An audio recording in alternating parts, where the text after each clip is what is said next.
Estamos innovando para hacer tus viajes más cómodos, seguros y las vías más ágiles. ATM en coordinación con la Alcaldía de Guayaquil.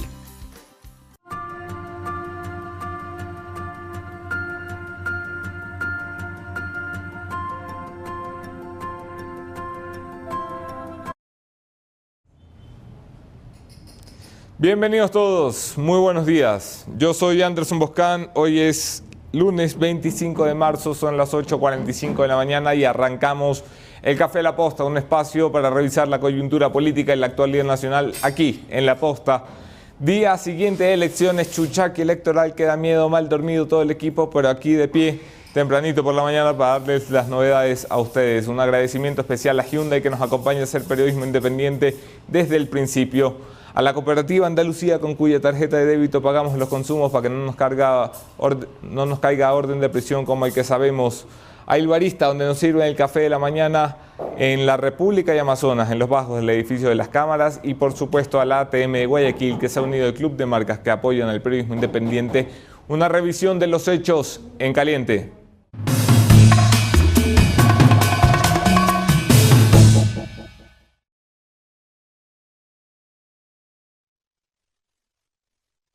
En caliente, ¿qué noche?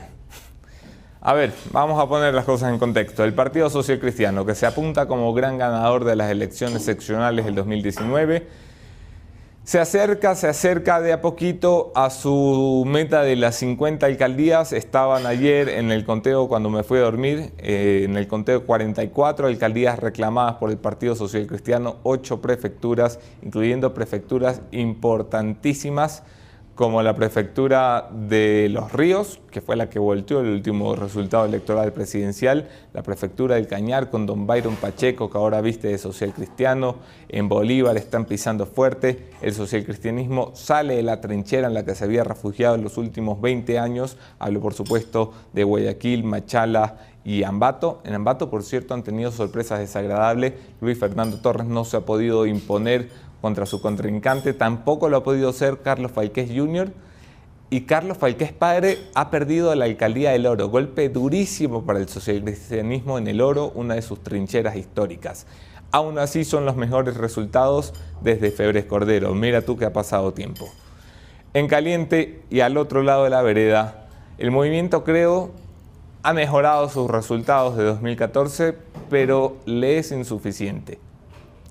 Ha entrado con fuerza en territorios como Manabí y Los Ríos sin poder reclamarlos. Los Ríos se los lleva el Partido Social Cristiano, Manabí se los lleva otro fulano, ya les voy a contar quién.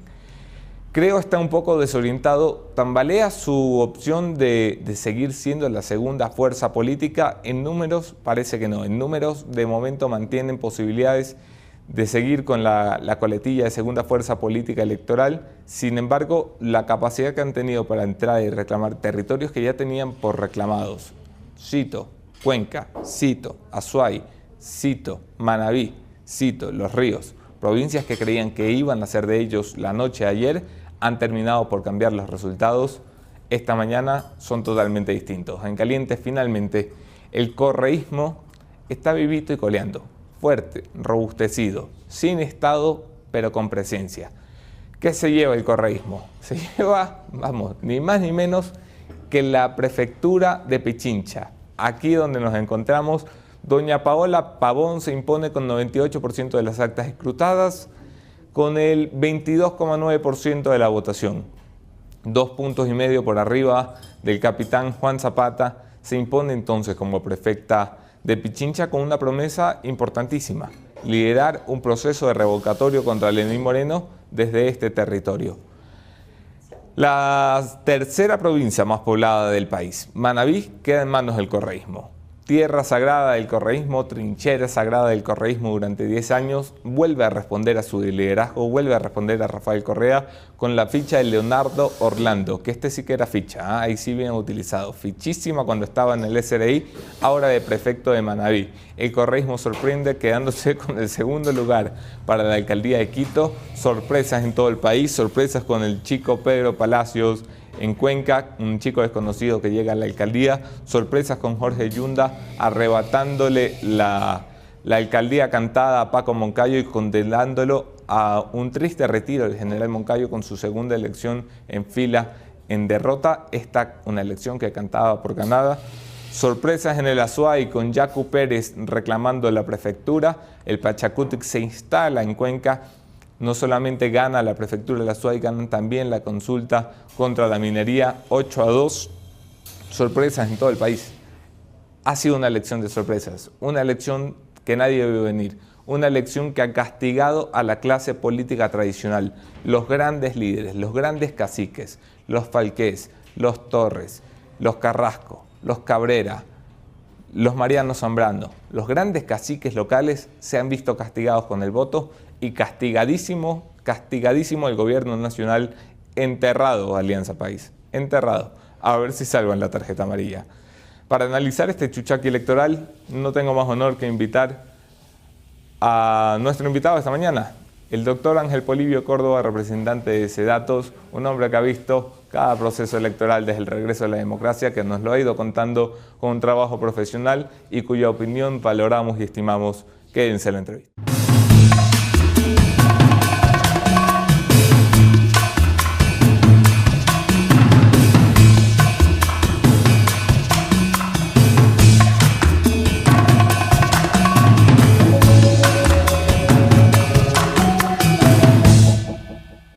Seguir allí la conversación, un abrazo especial a quienes comparten nuestros contenidos, son personas a quienes quiero más que a quienes no comparten.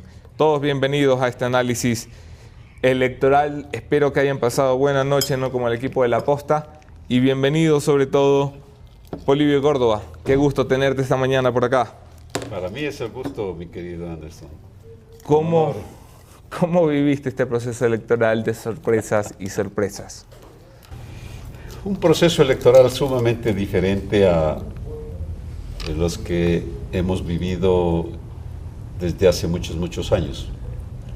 El primer proceso electoral, y perdón que les haga mención a datos viejos, pues lo hicimos aquí a través de una consulta popular en enero del año 1978, fíjate eso, cuando la población tenía que escoger, después de una dictadura, para poder nuevamente entrar en la democracia, tenía que escoger la Constitución que tenía que regir en el país.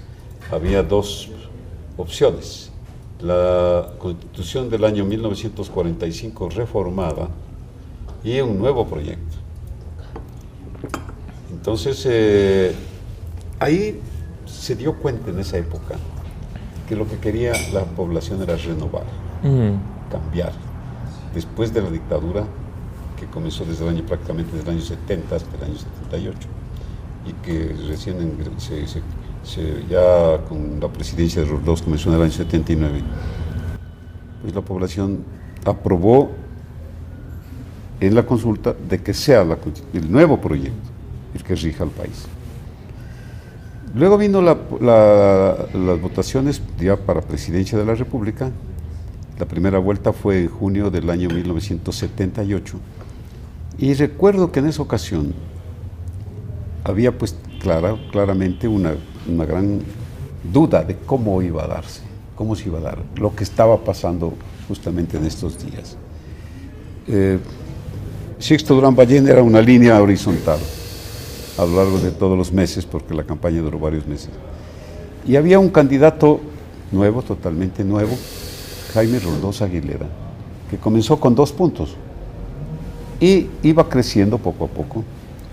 Y faltando unos cuantos días para las elecciones, el diario El Tiempo, que había en esa ocasión, ya no existe ese periódico, publicó en primera página la encuesta de Sedatos, con el titular: los indecisos serán los que definan el triunfo. Y resulta que, faltando, como te digo, una semana para las elecciones, la indecisión estaba alrededor del 20% todavía, de lo que había sido 60, 70%. Y hicimos una proyección y salía que Roldós sería el presidente, el que ganaba la primera vuelta, y después se impuso en la segunda vuelta. Ahora, ¿qué pasa? hace prácticamente 16 días, 17 días.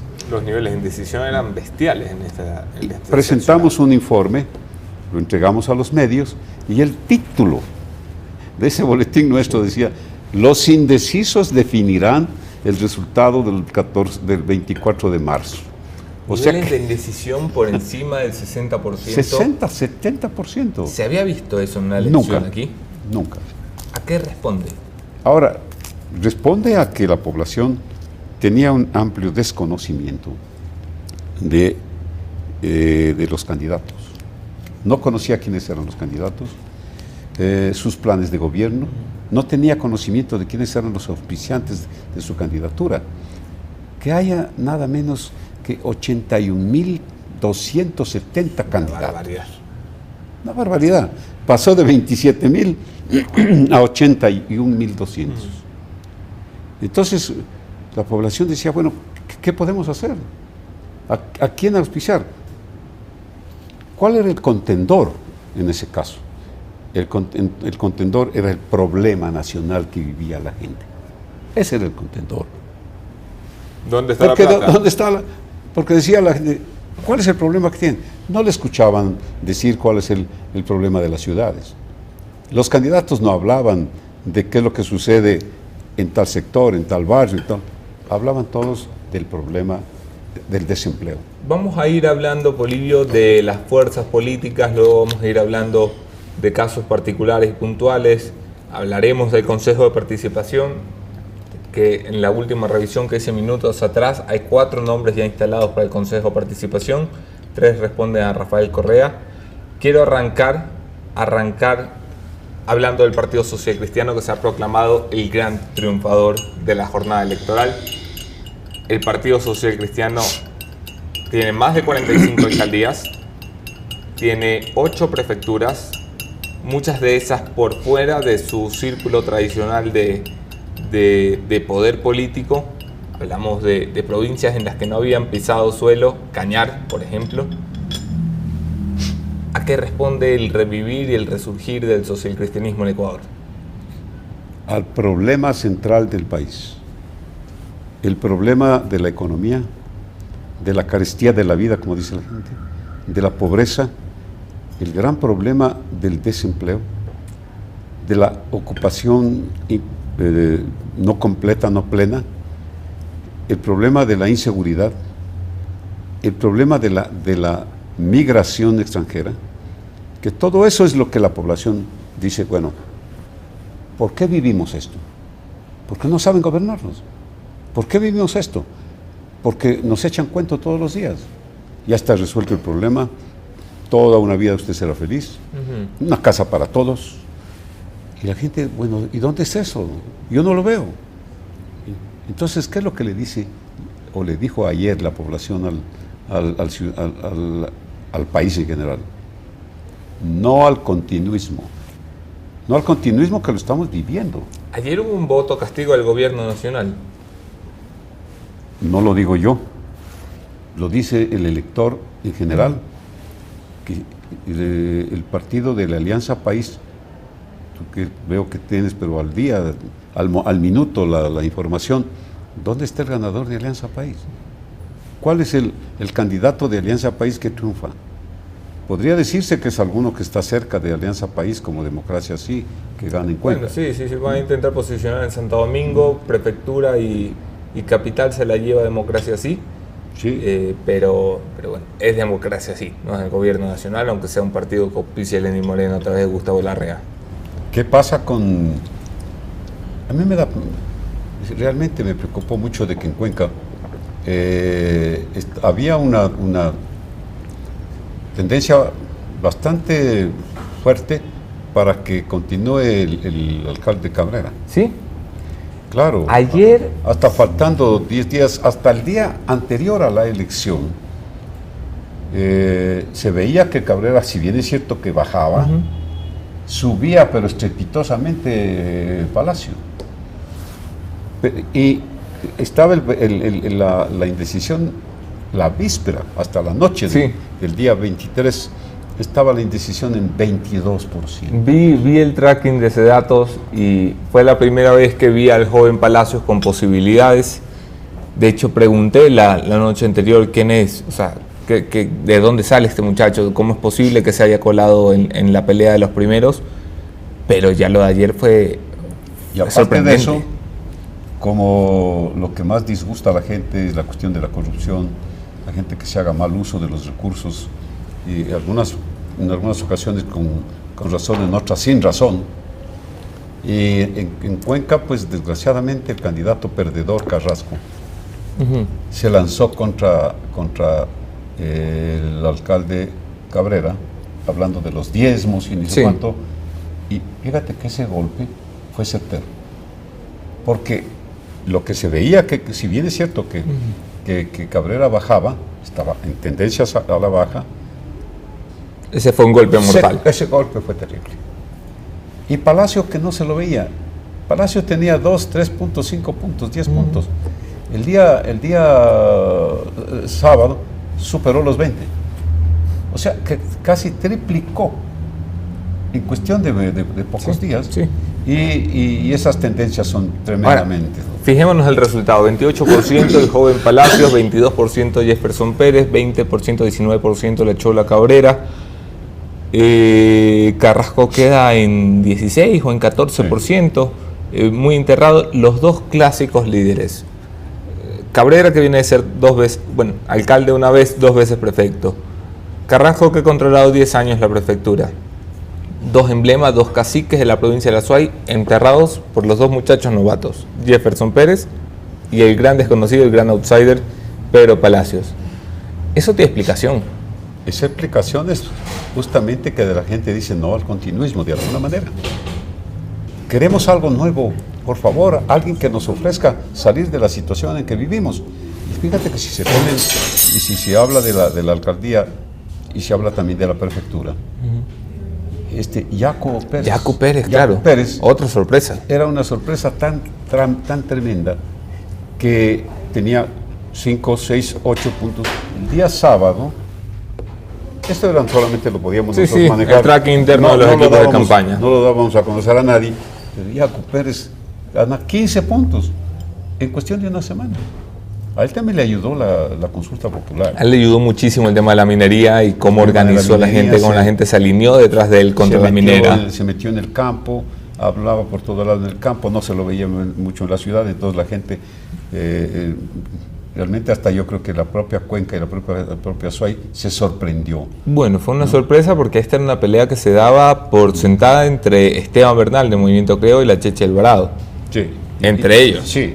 Y te digo, Esteban Bernal estaba bastante bien, superaba el 25%, 27%, pero fíjate, con lo que viene atrás siempre es lo que se da cuenta, porque cuando se habla en las elecciones, dice, aquí vienen los candidatos, van en autos, ¿no? Vamos a decir, una camioneta destapada, y veamos los camiones que vienen atrás. Los camiones que vienen atrás son de gente que son indecisos.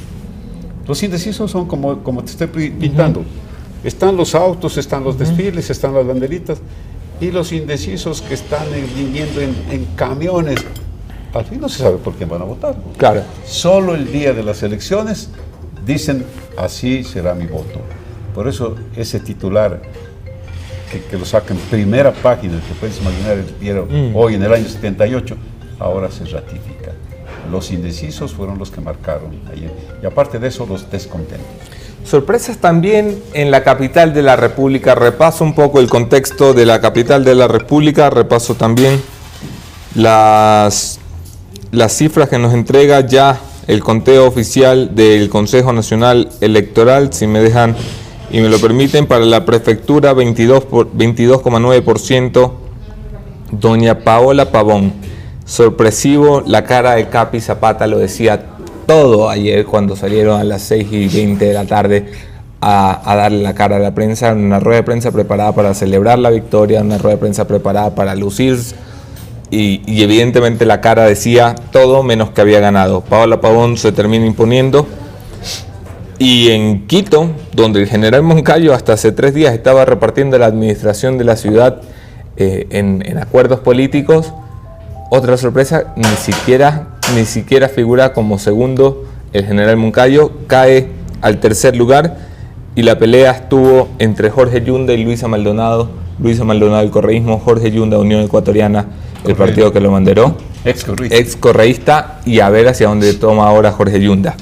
¿Cómo es que esta ciudad se mueve de un momento a otro hacia el correísmo? Hubo, yo creo que, una combinación de factores. El desconocimiento de la población respecto de las candidaturas, la cantidad de papeletas con las cuales le tuvo que rendir ayer el examen electoral, como yo les decía, tener unas papeletas en donde ni siquiera sabían. Tenían tal vez ahí un candidato por el cual querían votar y no lo encontraban. Sí. Me quedé un largo tiempo en 2 o 3 recintos electorales y tenían un promedio de 5 minutos, 5 o 7 minutos las personas para votar. Claro, algunos llegaban, seguramente ya sabían cómo se tenía que manejar y se demoraban 1 minuto, 2 minutos. Pero eso no había sucedido antes. Entonces, ¿qué pasa? Incluso nosotros, de ese dato, tomamos la decisión de no hacer exit poll. La primera vez que no hicimos exit poll fue el 4 de febrero del año pasado, porque... Hombre, después de la persecución que les montaron, exacto, se entendía. El 5 de febrero, al día siguiente de la consulta, sí, tenía yo que acudir a los juzgados a defendernos de la persecución. Entonces yo estaba dedicado a eso con los abogados, no hicimos la exit poll, pero en esta ocasión no hicimos la exit poll, porque en varios ejercicios que hicimos previos, frente a papeletas que nosotros poníamos, que más o menos similares a los que tenían que manejar, cuando le decíamos por quién votó, porque esa es la exit poll, la gente no se acordaba de por quién había votado. Había hasta un error en algunas ocasiones, hasta del 70%, que la gente no tenía idea, sobre todo en la cuestión de del Consejo Consultivo, no sabían por quién mismo habían votado. Entonces, ¿qué quiere decir? Que íbamos nosotros a trabajar con entrevista a ciudadanos que salían votando, pero que no recordaban muy bien cómo había sido su votación. Si teníamos un error del 2-3%, eso tremendamente pues, incidía en el resultado final. Peor iba a ser ayer. Entonces dijimos, mejor no hacemos ningún trabajo. La cuestión de la difusión de resultados, que podíamos hacerla hasta 10, 12 días antes de las elecciones, no la hicimos, porque dijimos, como titular, los indecisos son tan altos que no vale la pena hacer esto. Entonces, ayer yo creo que el resultado fue de un ciudadano, tal cual está viviendo el Ecuador, un ciudadano un poco perdido, un ciudadano que no sabe por dónde tomar para resolver sus problemas, un ciudadano y ciudadana que no tenían de ninguna manera agrado por quienes estaban y están gobernando. No importa si nos han robado, no importa si nos han perseguido, no importa si han violado derechos civiles, esos candidatos... Su votación, a lo mejor por el que más recordaban, porque creían que Ida de alguna manera le iba a solucionar el campo. Paco, perdón que yo le digo así, pues sí, Paco Moncayo se abstuvo hasta de debatir. Por supuesto. Él tenía seguramente el triunfo en el bolsillo. ¿Para qué le voy a dar chance yo a un señor que tiene ahora 2 puntos, 3 puntos según las encuestas, cuando yo tengo 40 y pico? Así lo decía, tal cual. El general Moncayo rechazó el debate propuesto por la posta porque decía que no iba a ayudar a crecer a candidatos de 2 puntos. Fíjate, candidatos buenos. Tú mencionabas en días anteriores, me parece que ¿cómo se llama? Juan Carlos Holguín, que para mí es la gran sorpresa positiva. No logra ningún resultado que la posicione en poder, pero logra un resultado que posiciona su nombre en el tablero político. Y eso es lo que tienen que hacer ahora los políticos y sobre todo los líderes, ver hacia el futuro. Estas elecciones son la antesala de las elecciones presidenciales del año 21. Ahora es cuando los partidos, los líderes, los movimientos ya no tienen chance de tener más de 250, 270 muy bien. Van a ser 2 o 3 o 4 o 5. Y aquellos que también, Anderson, creen que el triunfo del 21 lo tienen en el bolsillo, porque les fue bien en una ciudad o en otra ciudad, deben tener un poquito de modestia. Cuidado. Vergüenza incluso con los ciudadanos de que aquellos puestos o aquellos triunfos que creían a lo largo del país no los han tenido. La caída de los partidos políticos es total. Fíjate que en el año 2008-2009 la Alianza País estaba con más del 60%. Claro. Entonces, en las elecciones de la consulta popular para que el pueblo diga si hay o no consulta constituyente, tuvieron 67% de apoyo. Los congresos, la asamblea. 2013 se llevaron 103 de 137 posibles. Entonces, bueno, y ahora que tengan 5 o 6%. 5 o 6% de aprobación como partido o como movimiento. Olivio, tú has seguido las elecciones de por vida. Paso a paso. ¿Qué tan vinculadas están realmente en este país las elecciones seccionales a las elecciones generales o presidenciales? ¿Qué tan posible es que los grandes triunfadores del 2019 se conviertan en grandes contendientes y posibles triunfadores del 2021? Depende mucho de dónde hayan triunfado. Si es que son triunfos regionales, muy locales, no son líderes nacionales, pues de su partido los que van a tener éxito en las elecciones del 21. Pero si su votación se distribuye a lo largo del país, que no haya sido el primero, que esté en el segundo lugar. Que la haya peleado. Que la haya peleado, esa es la palabra, que la haya peleado. Entonces puede tener una opción mayor. Ahora no te olvides de que no siempre les gusta dar mérito a los outsiders, eso sí puede haber. De pronto... ¿Ves condiciones para un outsider? Este joven alcalde de Cuenca es un Pedro Palacios, por supuesto. Bueno, más ejemplo que eso no puede haber. Sí. Una semana antes, el día sábado 23, la gran sorpresa, 20 puntos más de lo que tenía 2 semanas antes. Entonces, yo creo que el estudio tiene que hacerse, más bien, el objetivo final, que es el ganar la elección, como el objetivo que tiene una empresa, como el objetivo que tiene cualquier organización que está pues lanzando su actividad hacia el futuro. Nosotros decimos que se fundamenta en 4 pilares. 4 pilares, esta mesa. Bueno, aquí están los posibles líderes, yo quiero llegar a la presidencia o lo que sea. Este pilar, primero, se llama investigación. Es como cuando el médico ve a un paciente.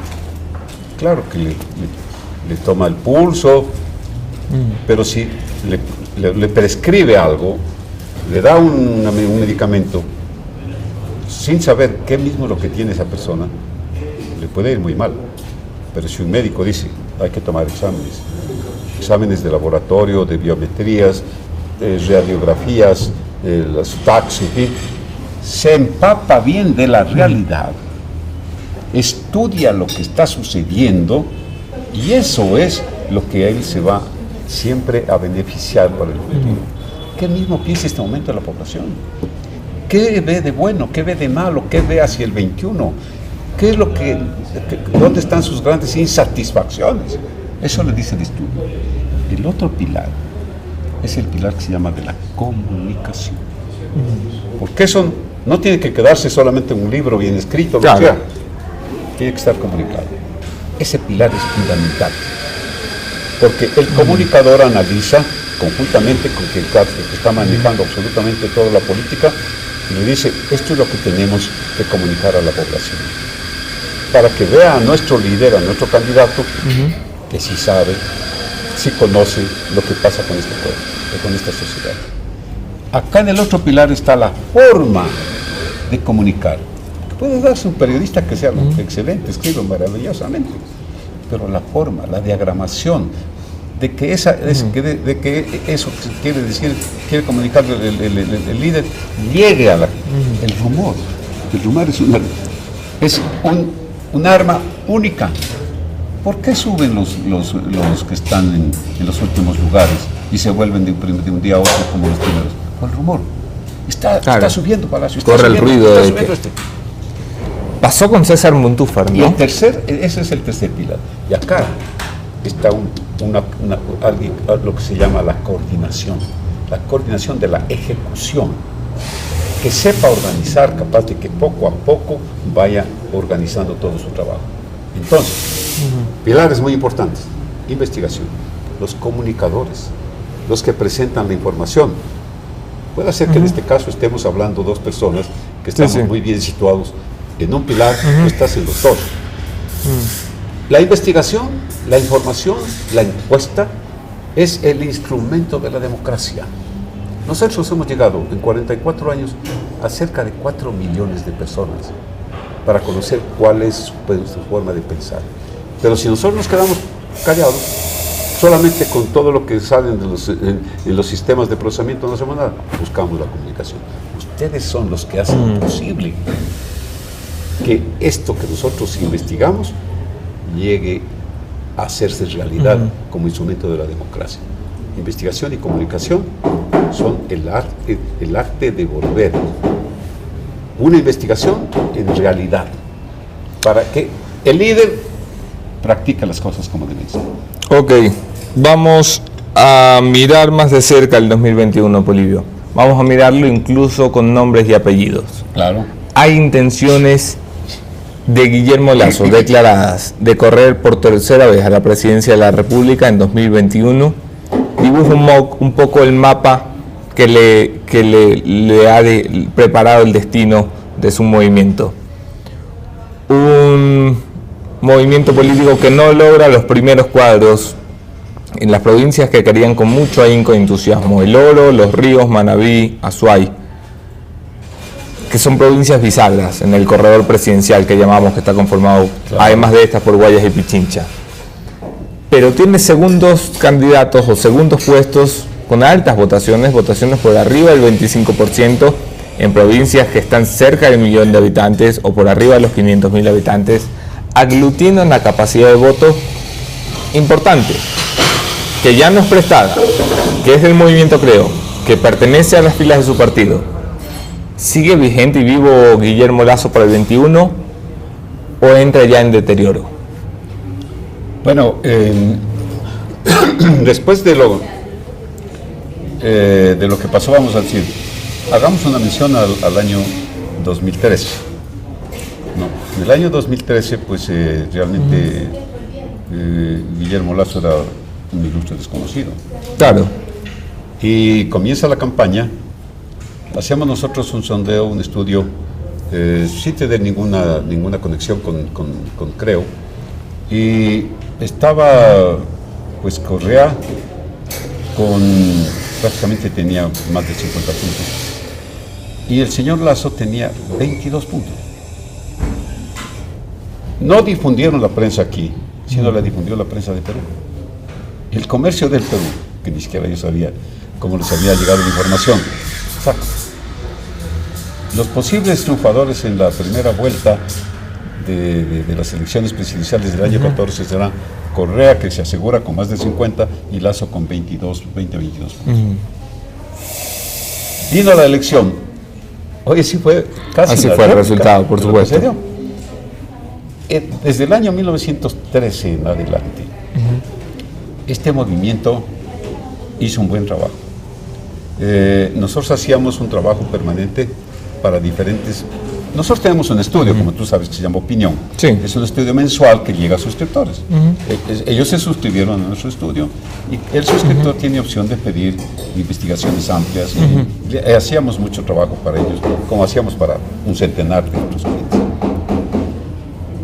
La elección del año 2017 fue una elección, primero hicimos mención al año 2013, fue una elección en la cual mucho más que nunca se marcaban las tendencias. La tendencia de Moreno, 50 puntos, hacia bajo, para bajar. La tendencia de Lasso, 15, 18 puntos con tendencia a subir, pero con diferencias hasta de 25 puntos. Nuevamente los indecisos marcaron el resultado, pero ya creo tomó una posición nacional. Reclamó un espacio, por así decirlo. Reclamó un espacio. El hecho de que en la primera vuelta del año 2017, de lo que estuvo, como te digo, 18, 20 puntos, subió a 28, 29, 30 puntos, Danardo 10 puntos, y Moreno, que ha bajado de 50, que tuvo 39, acuérdate que nosotros tuvimos el 99.4% de precisión. Y en la segunda vuelta es indiscutible que había una diferencia entre 2 y 3 puntos entre los dos candidatos. Entonces quiere decir que Creo tenía fuerza, no solamente de la propia fuerza del movimiento, sino de los que no están con Creo. La gran pregunta es si después de ese extraordinario resultado del 2017, Creo ve golpear su imagen, su credibilidad, su capacidad política con el resultado del 2019, o si ha pasado el año. A mí me parece que pasó de año, porque se mantiene como una fuerza política con amplia opción, si hacen las cosas bien, si manejan la campaña de estos 2 años como debe ser, sustentados en estos 4 pilares que te decía hace un momento, puede ser uno de los finalistas.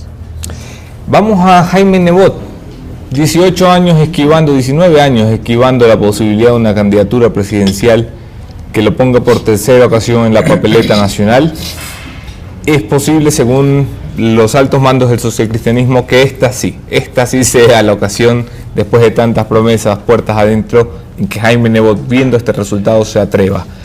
¿Qué hay de cierto o de mito alrededor de lo que escuchamos por fuera del mundo de las encuestas, Polibio, de que Jaime Nebot no se lanza porque la sierra no le es favorable? El resultado que han obtenido ayer el Partido Social Cristiano rompe ese mito, demuestra que el Partido Social Cristiano sí puede salir de su trinchera y abre la pregunta: ¿puede Jaime Nebot contar con el respaldo de la sierra?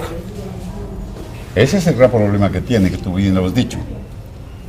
Bueno, los dos candidatos presidenciales, porque es un hecho que son presidenciales, los dos candidatos, Nebot y Lasso, han estado pues en la gran actividad en esta campaña que culminó ayer con las elecciones.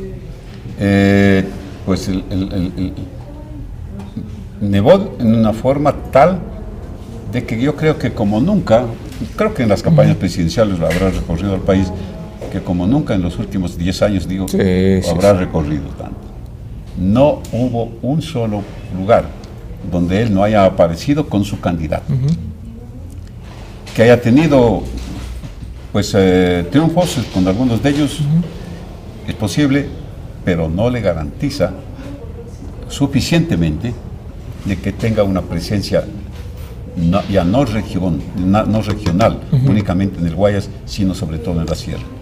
Yo creo que ese es un punto de partida la elección de ayer, para que él pueda hacer un trabajo convincente, un trabajo de liderazgo que le permita volverse un candidato fuerte. Por su parte también, yo creo que el movimiento me parece que ha tenido buenos resultados, por ejemplo en Manabí. Sí, hombre. El segundo lugar en Manabí, una provincia absolutamente correcta. El segundo lugar en Manabí, excelente. Además, no olvidemos, perdieron 9-1 en 2017. 9-1. Claro. Ahora pelearon el segundo lugar. No ganaron. Está bien. Y Manabí es una provincia muy importante. Manabí es importantísima, la tercera provincia del país. Ahora, en el Azuay, pues ahí no es que gana Nebot. Ahí gana el movimiento Democracia Sí, el Pachacutic, ¿no? Y Creo está bien posicionado. El Partido Social Cristiano no. Aquí en Pichincha, el Partido Social Cristiano no está bien posicionado.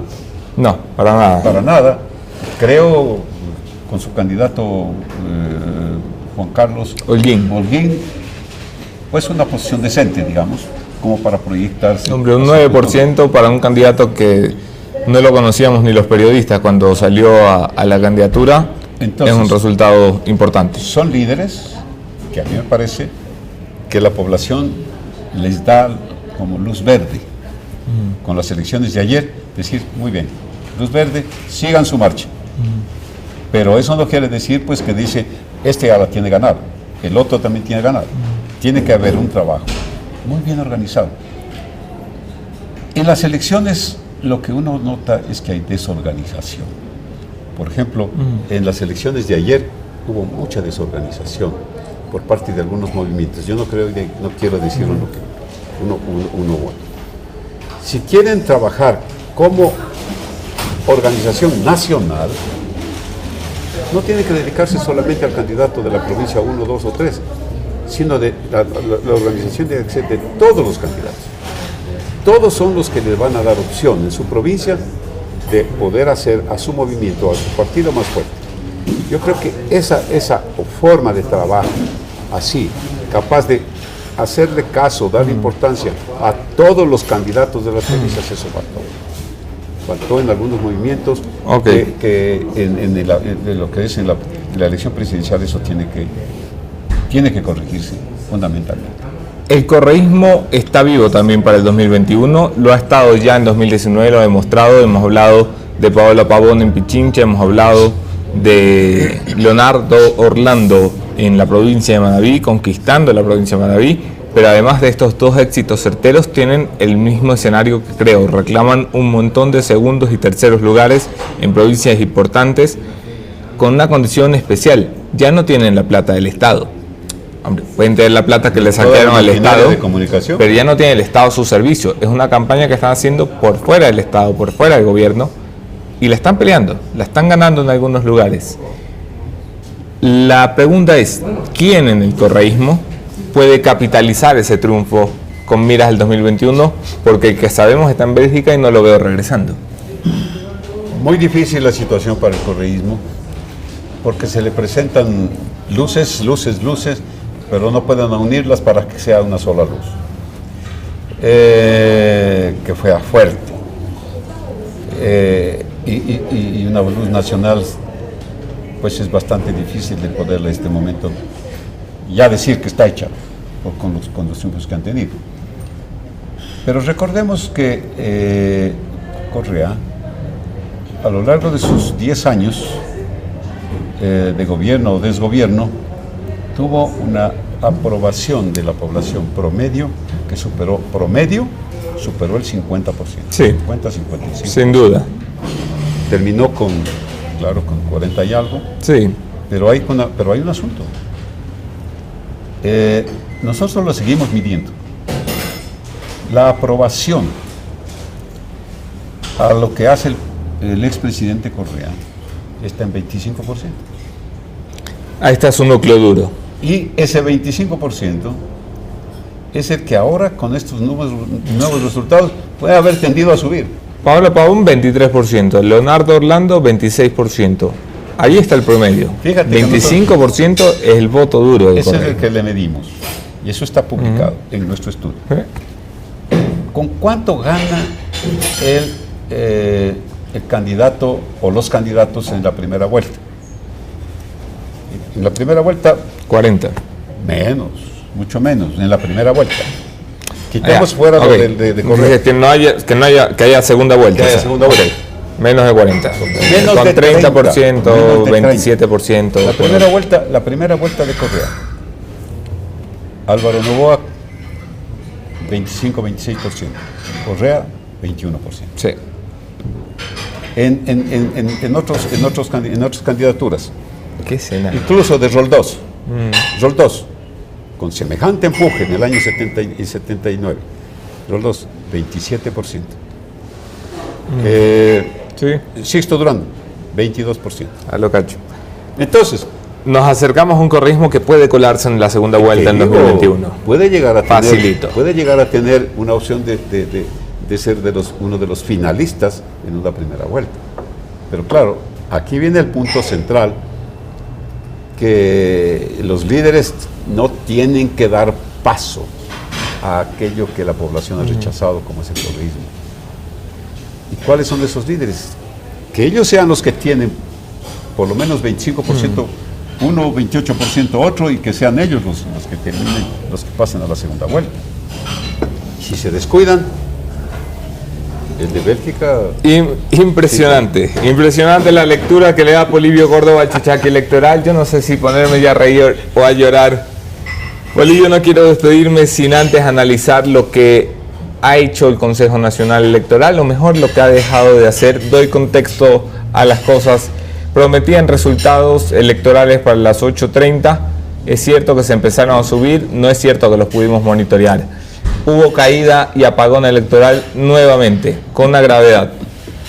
La presidenta Tamaín, que le prometió respuestas al país, aplazó en 2 oportunidades esa respuesta, primero de las 8:30 a las 9 de la noche y luego de las 9 de la noche a las 10 de la noche, para finalmente darle la cara a la nación y decir nada, sin una sola explicación de por qué carajos los ecuatorianos no podíamos consultar, como cualquier país decente, qué estaba pasando con las elecciones seccionales. Más grave aún, el consejero Enrique Pita y el consejero Luis Verde Soto no asistieron a la rueda de prensa y han denunciado en un comunicado a los medios de comunicación que ni siquiera ellos tienen explicaciones.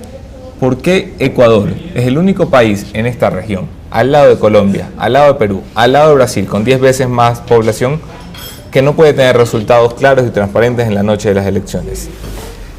Es una situación lamentable, una situación sumamente lamentable, porque esto de cambiar a una organización, a un organismo tan importante, primero transitorio y luego ya el definitivo, ese consejo transitorio tuvimos oportunidad de analizar bastantes tópicos conjuntamente, estaba tomando las riendas como corresponde, y de pronto, faltando pocos meses, que viene el nuevo consejo y pues no siempre continuando lo que estaba haciendo lo anterior, sino cambiando. Se tiene que dar cuenta que son organismos todos que están al servicio de la población. Y nada es tan delicado como el que se refiere a las elecciones. Tiene que tomar en cuenta que quien es el que actúa el día de las elecciones es el ciudadano. El ciudadano que tiene derecho a que se le diga cuando rinde un examen, ¿qué calificación me da? Pero para que dé un buen examen, que el ciudadano esté debidamente empapado de todo. Ayer fue un examen que dio la ciudadanía sin que se le haya dado la información previa suficiente como para que cumpla con una prueba como corresponde. Llegar y encontrarse con cantidad de hojas que no sabía cómo manejarlas, que no sabía quiénes son los candidatos, que bueno, voto nulo o no voto en forma nula, ¿no? O sea, y luego de eso, una vergüenza. Y luego de eso, que lleguen a las 5 de la tarde y no se sabía qué es lo que pasaba. Durante 44 años, y sobre todo con 28 exit polls que nosotros hemos hecho presidenciales, más otras decenas de otras exit polls para elecciones seccionales y locales.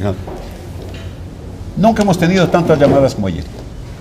Llamadas y mensajes y mensajes. ¿Qué pasó?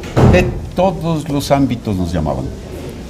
Los empresarios, los amigos, hasta personas que estaban sentadas en Carondelet, no sé, pero llegaban. Yo no llamé porque nos encontramos por la calle, entonces ¿para qué te iba a llamar? ¿Qué pasó? ¿Qué pasó? Pues, ¿cómo puede ser posible que una organización modesta, que fue objeto de la persecución más infame, porque nos quisieron borrar del mapa, ahora seamos nosotros los que tengamos el mismo nivel del Consejo Nacional Electoral? Y la gente nos decía, ustedes a las 5 de la tarde, ya nos decían que era lo que iba a pasar. Si después se vino el corte del sistema, en fin, pues también sabíamos que era lo que estaba pasando, ¿no? Y por eso es que nos querían borrar del mapa. Entonces, ¿qué quiere decir? Es un vacío que la población no se lo merecía. Porque en esas horas todo pudo pasar. Pero este pueblo es un pueblo sano. Este pueblo es un pueblo honrado. El pueblo ecuatoriano es un pueblo que da demostraciones de ser un pueblo pacífico. En otros lugares te aseguro que no soportaba. Y algo habría pasado en cualquier otro lugar, porque... Y no tenemos que soportarlo, tenemos que pedirle explicaciones a quienes hoy representan el Consejo Nacional Electoral. Esto no puede ocurrir en una elección presidencial. peor en una elección presidencial donde se anuncian pesos pesados con pasiones encontradas. Esto pone en juego, no solo el país, pone en juego el sistema democrático, no lo podemos permitir. Ángel Polibio Córdoba, gracias por acompañarnos esta mañana. Con todo gusto. Gracias por compartir con nosotros. Bienvenidos siempre, y con ustedes aquí hacemos la pausa. Mi conclusión de esta mañana, el punto final, con eso terminamos la jornada. Seguiremos informando.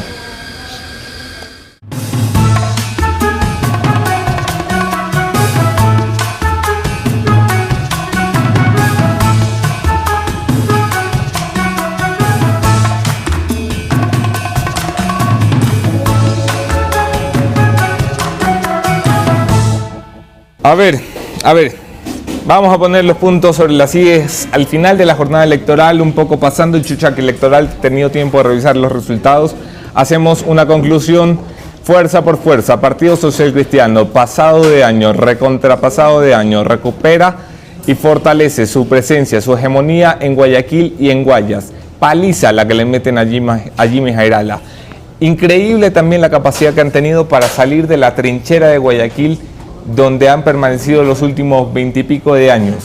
Increíble que estén llegando a provincias de la sierra que no habían tocado antes, Cañar, Bolívar, el gran trabajo del sociocristianismo en territorio, cerca de 45 alcaldías, cerca de 8 prefecturas, potencia y expectativa de lo que pueda pasar con ellos para 2021, capitalícenlo. No dejen que esas prefecturas y alcaldías lleguen solamente con el membrete del Partido Social Cristiano, extrapolen su modelo. Miren lo que le pasó a Avanza, que en 2014 también fue fuerza electoral, para 2016 no le quedaba uno solo de los suyos.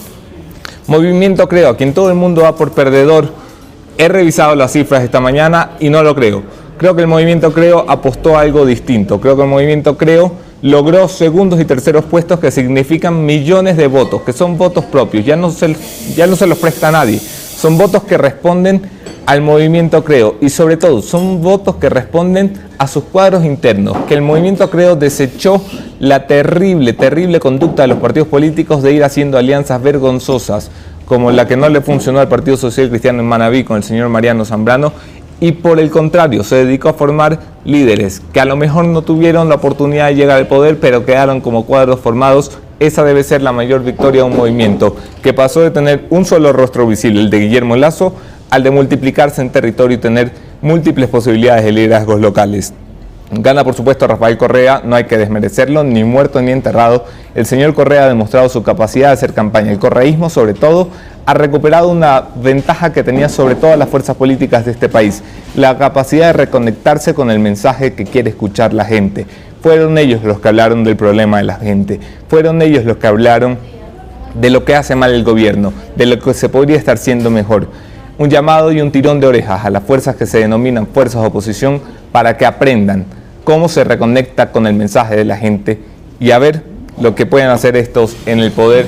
Mis sinceras felicitaciones a Pedro Palacios, a Yacu Pérez, a Cintia Viteri, a Carlos Luis Morales, a Paola Pavón, a Jorge Yunda, a todos los que ganaron puestos de representación popular. Piensen primero en la gente, piensen primero en el país, primero que se piense en marzo del 2019, luego habrá tiempo para pensar en 2021. Aquí nos veremos mañana, otro tema, otro entrevistado. Mañana los acompañará Gabriela Yepes. Esto fue Café La Posta.